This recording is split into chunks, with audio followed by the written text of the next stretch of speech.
Shalom everyone, welcome. In this series I would like to tell stories on topics or on great Jewish spiritual heroes, on Jewish occasions that you are interested in. So if you have any preferences or desires, please let me know. This week the story I'm going to tell is a story that's important to me. I tell it every year on this occasion that tonight is the yortzeit of my mother, and I'm an only son. And also in this week's Torah reading features 5 unmarried sisters, which also comes up in the story. This took place in the middle 1800s in the city of Pressburg, which at the time was the capital of Hungary and then the capital of the Austria-Hungary Empire. And today I think it's called Bratislava. It was in Czechoslovakia. Now I think it's in Slovakia. In any case, the Pressburg boasted the largest yeshiva in Europe, and a very prestigious one. It was founded by a great Torah scholar known as the Chatam Sofer. At the time of this story, he had already passed away, and the yeshiva was under the administration of his son. The Chatam Sofer's name was Rabbi Moshe Sofer, and his son, Rabbi Avram Benjamin Sofer, was known as the Katav Sofer. The Chatam Sofer and Katav Sofer are names of the books about Jewish law that they authored and published. And an alumnus of the yeshiva was now a wealthy businessman. He had a thriving furniture store in downtown Pressburg, and he had a wonderful habit. Every day he would total up the expenses and the income, and from the profits he would divide 10%. He would take away 10% and go personally to deliver it to the yeshiva every single day. And sometimes it was the profits were quite large, a few hundred krona. Krona was the local currency. Based on internal evidence in the story, I would guess that krona is approximately $10. $10 of buying power today. And this went on for a number of years, and then unfortunately, when he was in his 40s, he passed away. He passed away suddenly. It was a great tragedy, leaving a widow and 5 orphaned daughters. And everyone expected that his wife would sell the business, and in order that she would be able to live comfortably from the profits of the sale for many, many years. But that's not what happened. She was a clever woman and an energetic woman, and she had been involved in the business and understood it well, and she decided she was going to carry on the business, which she did, and successfully. And she continued her husband's excellent habit of giving 10% of the profits on a daily basis to the yeshiva. She also made a request of the Rosh Yeshiva, the Katav Sofer, that since she had no sons, could one of the yeshiva students say Kaddish for her husband, her deceased husband, for the 11 months that we say Kaddish after a person passes away, and she would give an extra donation for this. And not only that, she would like to give another donation for a second Kaddish to be said for those souls who have nobody to say Kaddish for them. Because this was something she realized could happen. So the Rosh Yeshiva, of course, agreed, told her he would arrange it, and so he did. And a number of years went by after the 11 months were up, so 1 month later was the first yortzeit, and she came to the yeshiva and checked that they were saying the Kaddish, and that they would continue to say the Kaddish for those that didn't have anyone to say Kaddish. And And of course, the Rosh Yeshiva always reassured her that everything was continuing, no problem. Well, but then, unfortunately, the business had a problem. Somehow, from being greatly profitable, the wheel of fortune turned, and the business began losing money. And there was no explanation for it, but soon she was in financial trouble, and her personal finances were greatly diminished. It got to a point where she had to sell jewelry in order to be able to provide food and clothing for her 5 daughters. and every once in a while she'd go to the yeshiva and apologize that she wasn't able to deliver profits because the 10% of the profits, because there weren't any profits. And he assured her it's no problem. You supported us greatly. Don't worry about it. But she wanted to make sure that they were still going to continue with Kaddish on the York side and the continuing Kaddish for those that have no one to say Kaddish for them. And he assured her that they would. One evening, after she had visited she was visited by a local matchmaker who said to her, "Madam, you're so busy successfully running your successful business, perhaps you haven't noticed your 5 girls are of marriageable age. And I can help you. I can find wonderful matches for each of your daughters. Just tell me what's the dowry that you're setting on each one." So this was the custom for hundreds and hundreds of years, and it's still a custom in many circles, that the parents of the bride give a sizable present to start the marriage. She was very upset when he said this to her, because she was of course aware of her daughter's situation, and she knew that she had no money to offer whatsoever at the moment. But she kept her composure, and she told him, "You're raising a good point, and I'll think about it." He left, and she began sobbing. She was so upset, and she went running to the yeshiva, and told the Rosh Yeshiva about her worries and her concerns for her 5 daughters. As they were talking, an older gentleman approached them, and she was talking and crying. She was still very upset. And an older gentleman approached them, and asked her, "Why are you crying, madam?" And before she could answer, he said, "Aren't you the widow who has the furniture store and the mother of five daughters?" And she said, "Yes." And he said, "I know about your situation, and I would like to help you." And he turned to the Rosh Yeshiva, the Katav Sofer, and asked, "Is it possible that we can go inside and into a private space?" Rosh Yeshiva said, "Of course," and he took them to his office, and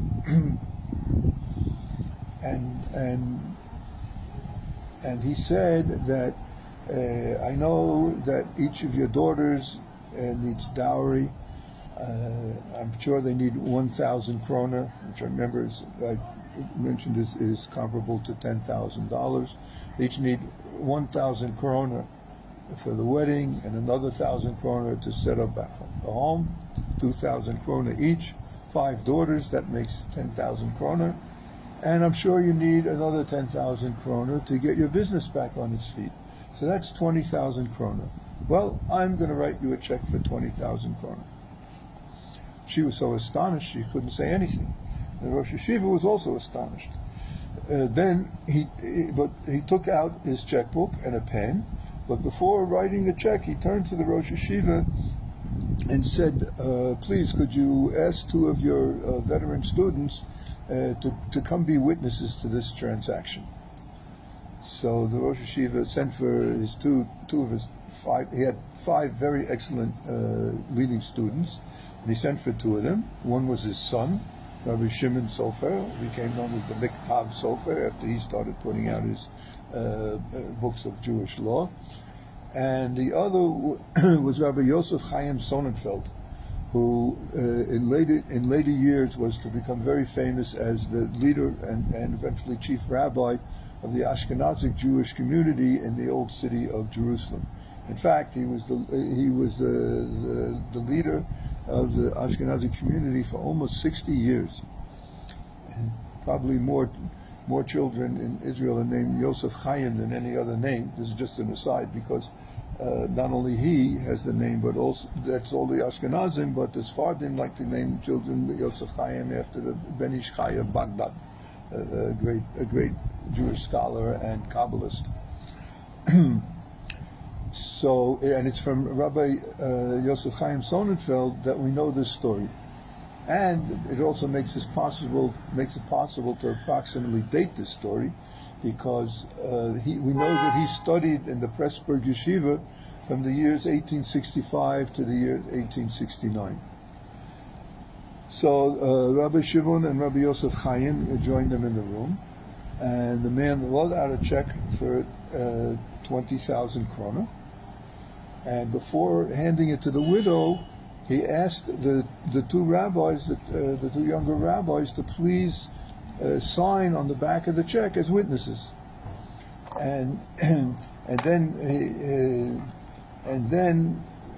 they signed. They gave him the check back, and he said, "I would also like it if you would let me sign my name, sign my signature in your personal notebooks, so that if any challenges come up, the signature can be authenticated."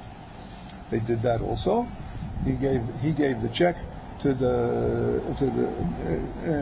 widow, and told her, this is a check on the Central Bank of Pressburg, and you can go there tomorrow when it opens at 9 o'clock, and I'm sure they will cash the check for you.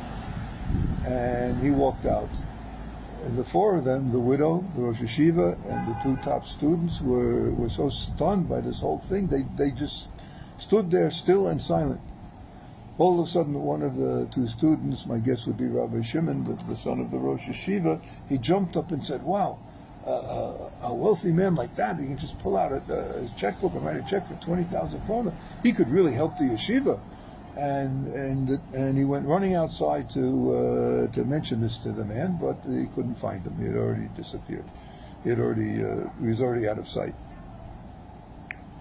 The next morning, she went to the bank, and as soon as it opened, and she came when it was her turn to come in front of the teller, she gave him the check, and he looked at it and was surprised to see a check of such a large amount.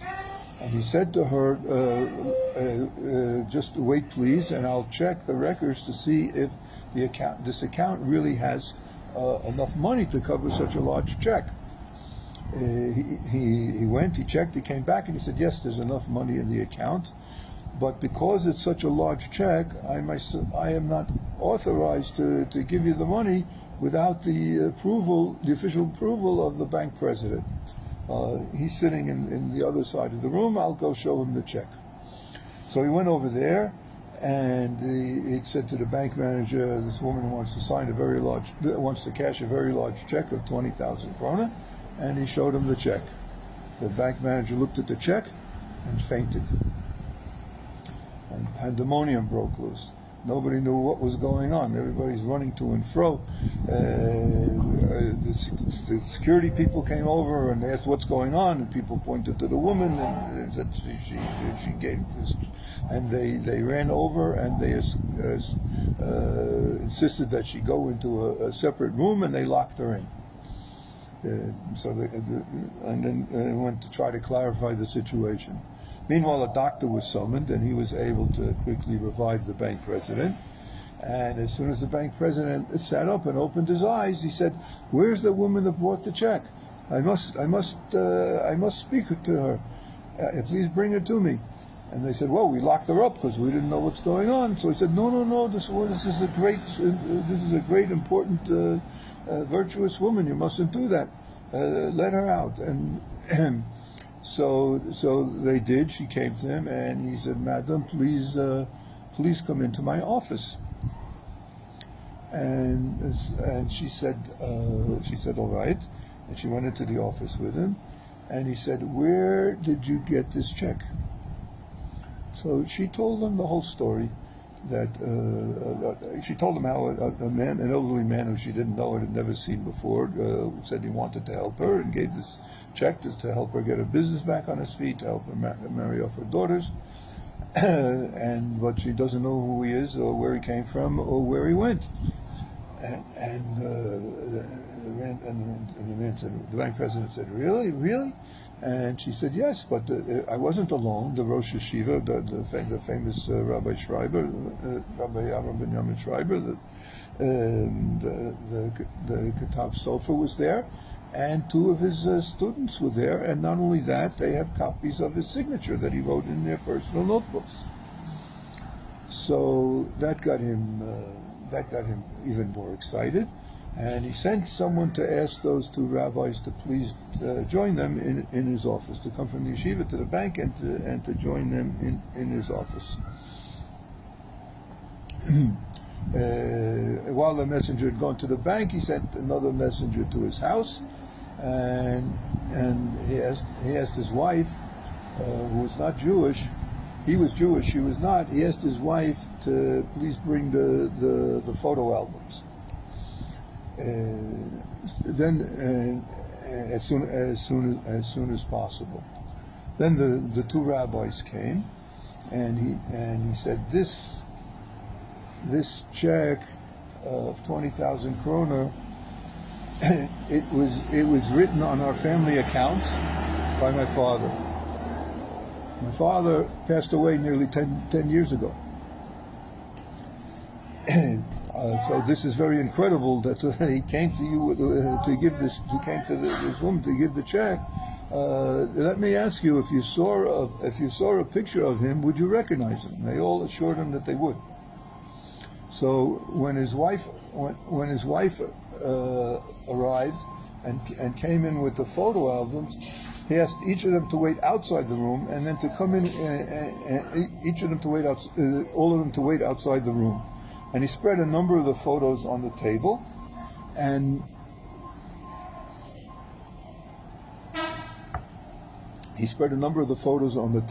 and one by one called them in and said, "Do you recognize anybody? Do you recognize this man in any of these photos?" And each of the three quickly pointed to the same man. And so he was totally astounded, and his wife said, "Well, if this is true, I promise that I'm going to convert to Judaism, because this is a sign that Judaism is the true religion, and that the God of Israel is the one and only." And he told the woman, he told the widow that certainly I will give you the 20,000 kroner for this check that my father of blessed memory wrote for you, and I'm going to give you 20,000 of my own because you took care of my obligation about Kaddish. And he explained that why was he so excited. In addition to the miraculous aspect, is why was he so excited, and why was his wife so excited? She said she was going to convert because the night before he had a very intense dream. His father appeared to him in a dream and told him that all these years you never said Kaddish for me. And the Kaddish that this woman arranged to be said for people who had no one saying Kaddish for them, this saved my soul. So, and now she needs help. So she's going to present to you in the morning a very large check, and you'd better cash it, or you're going to have big problems. So he had spoken about it with his wife, and they thought it was too fantastic to believe. But now that they see that it's all true, so he's going to give her not just 20,000 but 40,000, because she helped him, made up for the obligation that he hadn't fulfilled.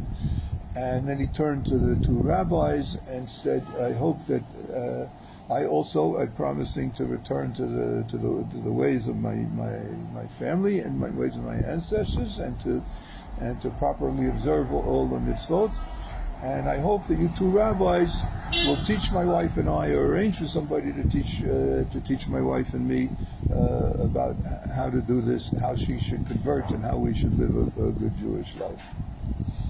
So the widow walked out of the bank with 40,000 kroner, a virtual fortune. And I hope you have all figured out what was the first thing she did with it. Or maybe I'll leave that open. I won't even tell you. I hope you like the story. But suffice to say that that there was plenty of money for her to marry off her 5 daughters, and when some of it was invested in the business also returned to being prosperous. So I'd like to hear your deductions about which was the first thing she did with the money, and any comments about if you like the story. If you want to review the story, you can find it online at ascentofsafed.com or in KabbalahOnline.org, or in my book Saturday Night Full Moon, available on both of those websites, and on Amazon, and through the publishers Koren, Koren. Looking forward to hearing from you about what we should do next.